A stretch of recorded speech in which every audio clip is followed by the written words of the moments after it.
High above Alaska's frozen wilderness, a ghost streaks silently across the sky. Its engines roar faint against the endless dark, as if nature itself holds its breath. Inside the cockpit, Captain Jeffrey Haney scans his instruments.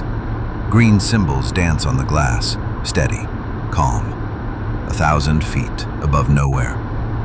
But destiny waits just beyond the horizon. This is not just a crash report. It's the unraveling of a tragedy hidden in stealth and silence. The story of one pilot and how the mighty F-22 nearly devoured its own. Beneath the helmet, Haney's eyes stay locked, unwavering. Years of training forged nerves of steel. Every mission was a promise to return home, to little voices that called him Daddy. In a warm, sunlit room, a family photo sits quietly. Two little girls grinning, arms around their hero. They believed he'd always come back. Why wouldn't they? He always had. On the flight line, Haney laughs with his crew, then climbs into the towering machine. Hands check switches like second nature. Above all, trust.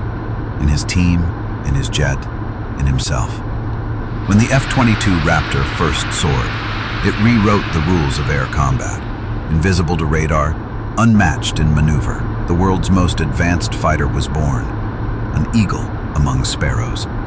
It could twist through the sky at twice the speed of sound, climb vertically until blue turned black. In the hands of pilots like Haney, it was the ultimate hunter. But deep inside this marvel lurked an overlooked risk. A complex oxygen system that didn't always warn pilots when it failed. A silent thief, robbing breath, stealing thought. An invisible flaw in an invisible jet. Headlines began whispering doubts. F-22 pilots complain of dizziness, confusion, blackouts. $1 billion program suddenly on edge, haunted by something as simple and vital as air. November 16th, 2010. Haney's Raptor slices through Arctic dark on a training mission. Below, endless forest stands cold and still. Above, two jets dance on the edge of night. In Haney's cockpit, all seems normal. Dials glow green. Oxygen flows with a gentle each breath a contract with the machine. No sign that this would be his final flight. Minutes pass. Then something subtle shifts. On radar, Haney's jet dips, slight, almost nothing. His wingman radios, no answer. A chill sets in. Suddenly, the blip drops, plunging off the screen. No Mayday call, no distress code, just an eerie silence, broken only by static. In the dark, something terrible has begun. The F-22, still majestic, now hurtles earthward. Alarms flash, but inside the pilot may already be fading.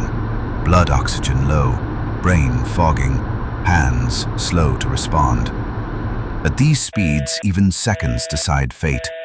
Oxygen warning lights flare red, mask tight on Haney's face. His breaths strange, shallow. Inside that helmet, his world narrows to tunnel vision. The machine gives no mercy. In a white flash of impact, the Raptor vanishes into snow and pine. A fireball blooms, then dies just as quickly. Silence returns to Alaska, carrying away a father, a husband, a pilot lost. Morning breaks cold and unforgiving. Blackhawks skim treetops, hunting for signals, for hope. Each minute matters. Each mile of frozen wilderness hides secrets. On snowmobiles, crews cut paths through ice-laced branches. Radio static crackles guide them. Until finally, twisted metal glints in the dawn. They found what they feared. Parts of the mighty Raptor lie broken, humbled. The tail, almost intact, juts from a snowdrift like a grave marker. The pride of the Air Force, scattered like leaves. Proof that even legends can fall. Investigators plant tiny flags beside debris. Each one a clue to a mystery written in fire and steel. Their job, piece together the final seconds of a life that ended too soon. Far from the crash site, in sterile rooms, Air Force officers pore over data, flight paths, oxygen readouts, cockpit recordings. The search for answers becomes a duty owed to Haney. Early reports blame pilot error, a phrase that spreads fast, cheap, easy to print.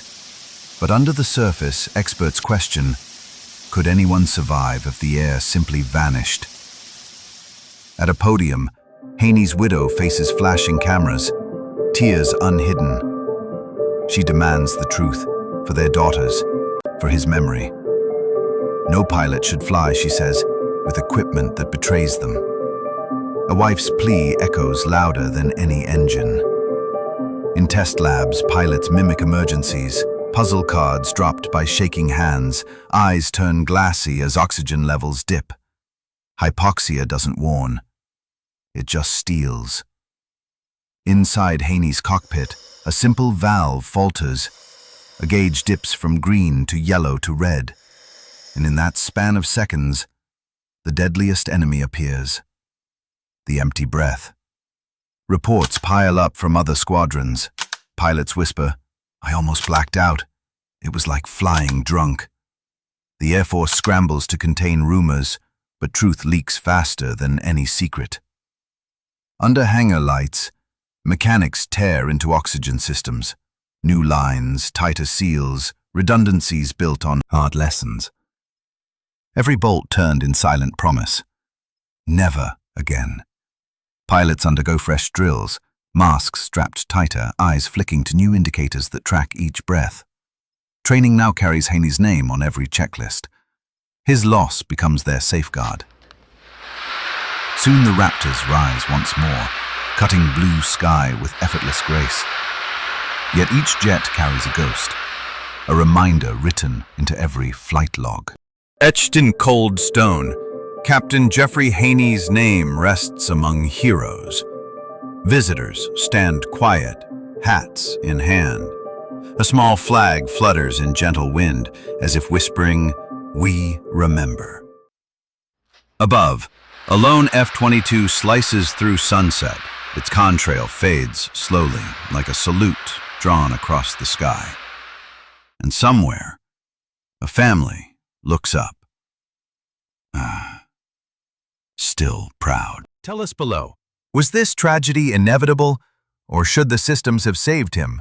Subscribe for more true aviation stories from the edge. Until next time, fly safe.